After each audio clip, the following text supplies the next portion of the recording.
কুল হাল ইয়াস্তাউিল্লাযীনা ইয়া'লামুন ওয়াল্লাযীনা লা ইয়া'লামুন। যেই ব্যক্তিটা জানে আর যেই ব্যক্তিটা জানে না, এই দুইটা ব্যক্তি কিন্তু কখনোই এক নয়।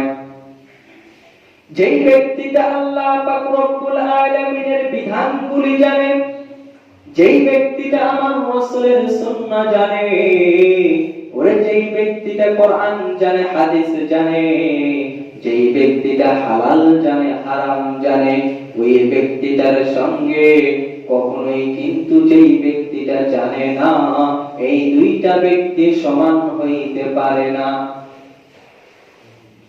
আল্লাহ পাক রব্বুল আলামিন আয়াতে কারিমার ভিতরে বলেন, কুল হাল ইয়াস্তাউিল আ'মা ওয়াল বাসীর।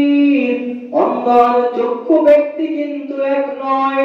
যেই ব্যক্তিটা কোরআন জানে না, ওই ব্যক্তিটা কিন্তু ঠিক অন্ধের মতো। আর যেই ব্যক্তিটা কোরআন জানে, সেই ব্যক্তিটা কিন্তু চক্ষুমানের মতো। ও মুসলমান বাজানরে, আপনি যদি কোরআন না জানেন, আপনি যদি কোরআন না বুঝেন, আপনি কেমনে অন্ধ ব্যক্তির মতো হয়ে যাবেন? আপনি যে অন্যায় অবিচারগুলোর সঙ্গে যুক্ত হবেন, আপনি নিজেও জানেন না।